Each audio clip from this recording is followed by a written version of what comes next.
21h, 23h, la nuit écoute. Avec Agnès et Sébastien Joël.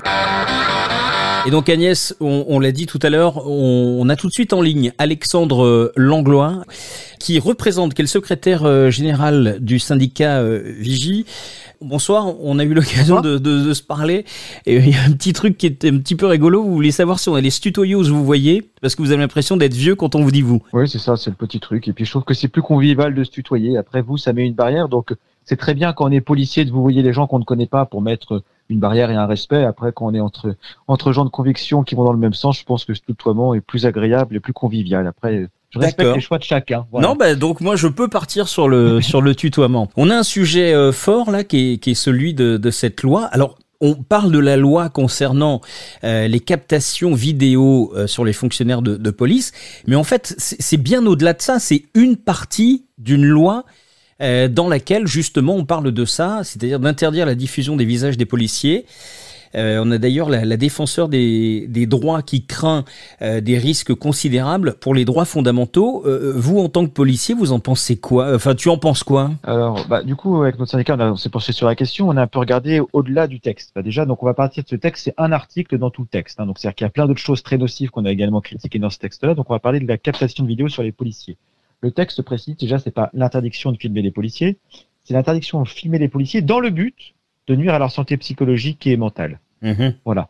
Donc déjà, ça va rajouter du chaos au chaos. C'est-à-dire que là, dans la présentation qui est faite par la loi, à se demander même si le ministre l'a simplement lu, on est sur quelque chose qui va rajouter du désordre sur le terrain. Donc en fait, on est loin de la stabilité de l'ordre public rêvé par le gouvernement et ce que tout le monde voudrait avoir. Ensuite, la deuxième chose, comment définir si la volonté est de nuire ? Ce sera défini après, de façon très subjective, en fonction des besoins et des ordres que le parquet recevra de la part du gouvernement.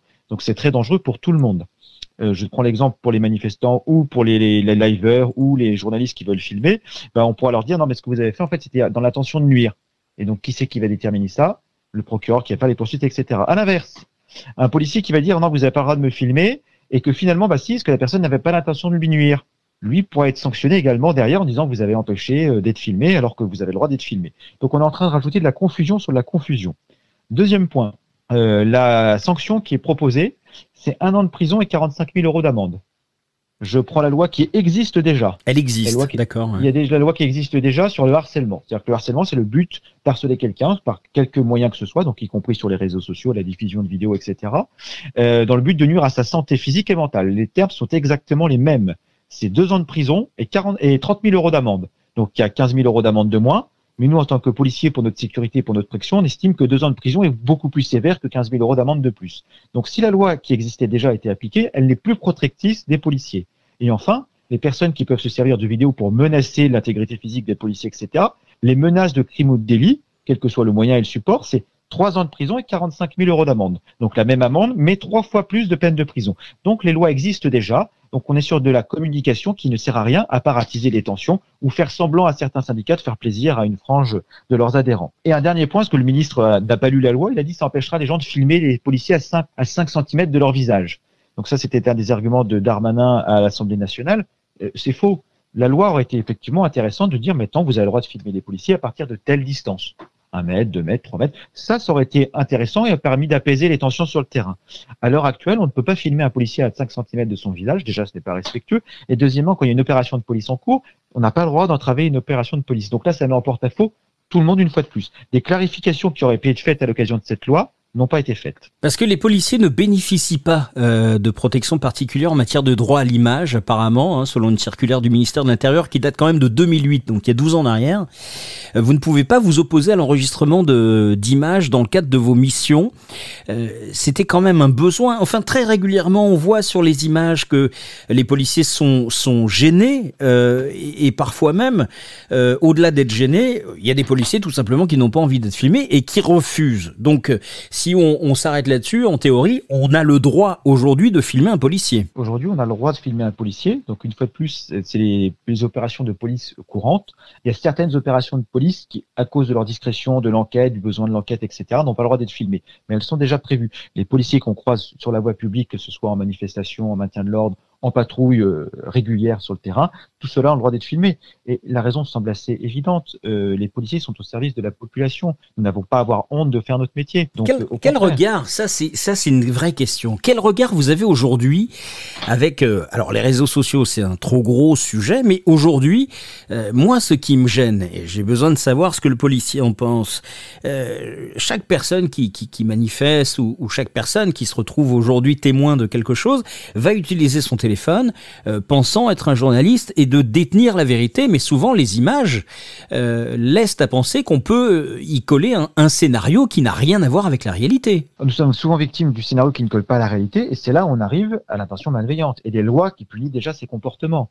De diffuser une image ou de tronquer des vidéos dans le but de nuire, parce qu'il n'y a pas d'autre solution. Quand on tronque la vérité dans un but précis, c'est de nuire à la personne. Là, je rappelle, la loi condamne le harcèlement déjà à 2 ans de prison et 30 000 euros d'amende. Donc en fait, si jamais notre gouvernement, plutôt que de faire des coups de com' à dire je fais une loi, appliquez les lois déjà pour nous protéger, ce serait déjà beaucoup mieux. Parce que là, les règles seraient carrées, seraient propres, il n'y aurait pas de débat sur la liberté de la presse, il y aurait un débat sur la protection des personnes, le respect de la loi pour tous, et y compris à l'égard de ceux qui exercent une mission régalienne, qui ont encore besoin d'être plus protégés, parce que justement, ils sont plus exposés. Je repense à une vidéo qui avait été prise, je crois, sur la gare, sur le quai de la gare d'Angers, où des personnes sont dans un train, donc n'entendent pas ce qui se passe sur le quai, et 2 policiers qui maintiennent un homme au sol.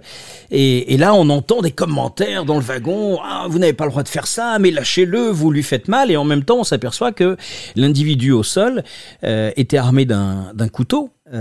Et donc j'imagine effectivement que cet homme devait être arrêté. Il y a encore cette polémique sur la façon d'interpeller, en tout cas de maîtriser un individu. Dans ce cadre-là, moi, à partir du moment où l'individu avait été sur cette vidéo, alors je ne sais pas si vous l'avez vu, si tu l'as vu cette vidéo. J'ai vu la vidéo, j'ai vu les suites, j'ai vu des collègues qui étaient proches du dossier qui m'ont donné toutes les suites par rapport à comment ça s'était passé, voilà. Moi, ce que j'essaye de faire comprendre aux gens qui nous écoutent, c'est que on ne peut pas détourner. Si on ne sait pas, il ne faut pas faire. À partir du moment où cet homme était maîtrisé au sol, la seule question que je me suis posée, c'est comment on peut lui laisser aussi longtemps un pied au niveau du cou alors qu'il est déjà au sol. Pourquoi on l'a pas menotté immédiatement et remis en position verticale? C'est une question technique, mais c'est aussi une question très humaine. Il y a 2 choses dans la question. La première, c'est déjà effectivement la vidéo a été faite pour nuire à l'image des policiers. Parce qu'on entend les commentaires des gens qui disent il n'a pas le droit de faire ça, il n'a pas le droit de faire ci, et on jette en pâture sans avoir tous les éléments de quelque chose. Quand on ne veut pas jeter en pâture et qu'on fait un travail d'information, effectivement, on se renseigne d'abord sur les tenants et les aboutissants et après, on donne le contexte général. Sinon, c'est vraiment pour nuire à l'institution. Deuxième chose, après, la formation des policiers n'est pas au top. C'est ce qu'on a toujours dénoncé. Et même la formation initiale, comme on a pu encore le revoir récemment à l'école de Nîmes, où les gens qui rentrent dans la police n'ont pas forcément toute leur place dans la police. Et après, on a des comportements inadmissibles sur le terrain. Après, quand mes collègues interviennent sur quelqu'un armé d'un couteau, c'est quelqu'un qui peut tuer les gens. Je veux dire, c'est quelqu'un qui peut... Donc, techniquement, si on s'arrête au point de vue légal, je veux dire pur et dur, mes collègues auraient pu tirer dessus s'ils étaient menacés par quelqu'un avec un couteau. Ils ne l'ont pas fait. Après, malheureusement, la formation continue n'est pas au top. C'est-à-dire qu'en fait, mes collègues n'ont pas de recyclage, n'ont pas de rappel régulier de comment on fait faire des gestes en intervention pour maîtriser quelqu'un. Quelqu'un qui a un couteau, qui est armé, est dangereux. Donc, on fait des fois avec les moyens du bord. Et alors, effectivement, des fois, ça arrive avec des choses, on se pose la question, pourquoi ça a été aussi long? Pourquoi ça a été ça? Oui, ça aurait pas dû être aussi long si on s'en réfère à la doctrine d'emploi et à la nécessité. Mais à côté de ça, ce qu'il faut comprendre derrière, c'est que l'administration ne fait pas son travail. Donc, moi, en formant les gens correctement. Donc, s'il y avait des responsables à être déterminés, c'est effectivement mes collègues auraient pu dire, nous, on n'a pas la formation, on a fait des rapports et on n'a pas été formés. Donc, ça, c'est de leur fait et de leur responsabilité. Mais le plus gros responsable est la formation de la police nationale et la police nationale dans son ensemble, de ne pas former les agents régulièrement pour qu'ils puissent intervenir convenablement et en sécurité pour eux et pour les autres sur le terrain. Est-ce qu'il est vrai que depuis les attentats de 2015, la police recrute avec des conditions beaucoup plus légères qu'auparavant? Alors là, on recrute de façon plus légère, oui. On s'en a inquiété. Donc avant 2015, je ne sais pas ce qui s'est passé après, mais à partir de 2017, on a eu des chiffres qui nous sont remontés au niveau du syndicat. C'est que le concours les gens ont été pris à 8 de moyenne. Et malgré qu'en 2017, on est pris à 8 de moyenne, il y a eu 300 postes non pourvus. Là, donc, Monsieur Macron a été très embêté parce qu'il y avait une proposition qu'il avait faite, c'était de recruter 10 000 policiers et gendarmes sur son quinquennat pour lequel nous étions pour. Le problème, c'est que déjà dès la première année, il y en avait 300 qui n'étaient pas recrutés sur le programme. L'année suivante, on s'est dit, bon, bah, écoutez, à ce moment-là, on va sans doute augmenter les salaires pour attirer les gens qui ont de quoi passer le niveau pour passer le concours. Ça n'a pas été fait non plus. La politique du gouvernement était l'inverse, de baisser le niveau du concours pour ouvrir les vannes un maximum. Malgré qu'on ait baissé le niveau du concours, on a repris à 8 de moyenne encore, avec ce concours au rabais, et encore 200 postes non pourvus.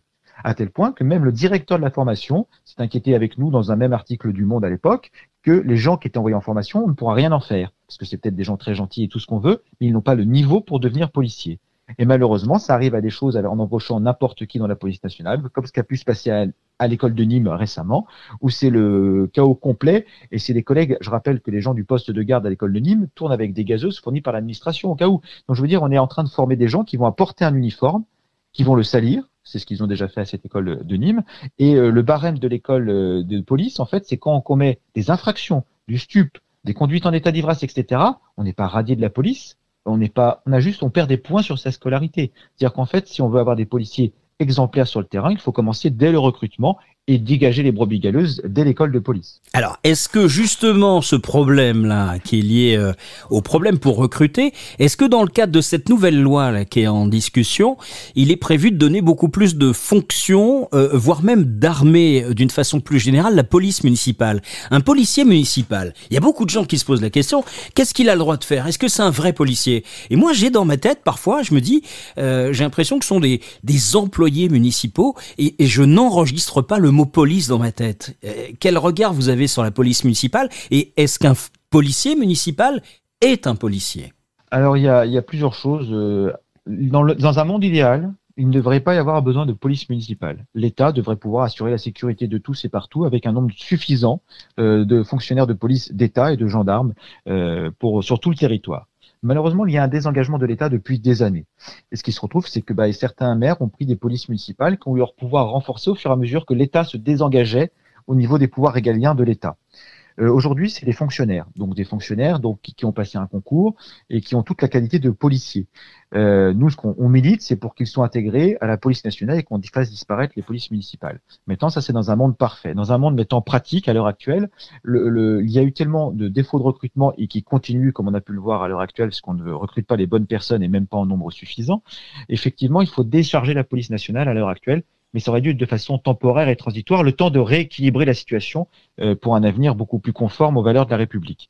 Et justement, j'ai vu un matin avec BFM TV et Bourdin, la maire de Paris, qui justement a réagi sur la possibilité d'armer la police municipale. Apparemment, elle s'y oppose.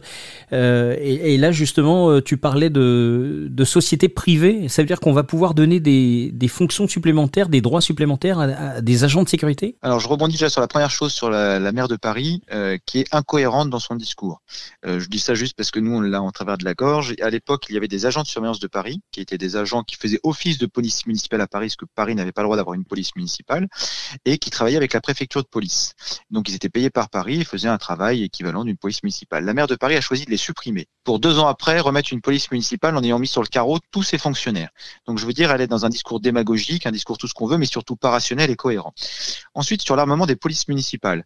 Il y a débat, les polices municipales, c'est toujours pareil, c'est comment ce sera encadré derrière. Il y a des policiers municipaux à l'heure actuelle qui sont mieux formés au tir que des policiers nationaux, parce que c'est une volonté de la municipalité de les faire tirer beaucoup plus régulièrement. Après, sur le fait, c'est toujours des agents de l'État. Par contre, la problématique qui arrive, c'est sur les agents de sécurité privée, qui n'ont pas un engagement d'État au service de la population, mais qui sont en engagement qui doivent rapporter de l'argent à leur société. Après, ils peuvent faire différentes missions, mais ces gens-là peuvent déjà être armés.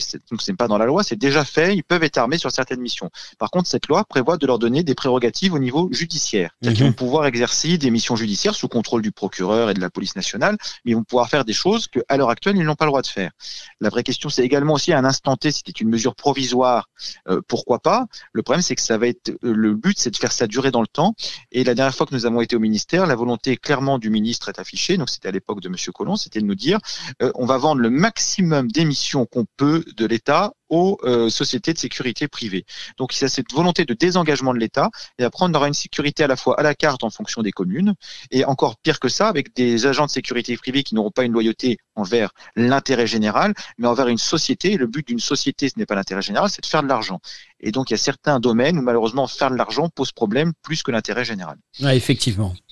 Pour conclure, Alexandre, combien y a-t-il de syndicats de police en France ? Nous sommes aux dernières élections, je crois qu'il y avait 14 organisations qui se sont présentées. D'accord. Et après, dans chaque organisation, ce qu'il faut savoir, il y a plusieurs syndicats de police dans certaines organisations. Je dois donner un exemple parce que tout le monde le connaît le plus. C'était par exemple la CFE-GGC qui avait présenté une seule organisation au niveau du ministère, mais en son sein, il y a à la fois Alliance, Synergie, un syndicat de commissaires, un syndicat administratif. C'est-à-dire qu'en fait, dans chaque confédération, ils peuvent diviser encore en plus de syndicats, en fonction des corps et des carrières. Voilà. Et Vigie, donc quelle est la politique de Vigie ? Qui retrouve-t-on au sein de ce syndicat ? Et nous, le but, c'est de rassembler toutes les personnes de la police nationale qui travaillent pour la police nationale, qu'ils soient support administratif ou technique, et après qu'ils soient actifs jusque de gardien de la paix à commissaire, parce qu'on pense que la police nationale est un travail d'équipe, que chacun doit avoir sa place, payer est en fonction de ses responsabilités, mais que s'il manque une seule pièce du puzzle, ça ne marche plus, et s'opposer les uns aux autres est contre-productif.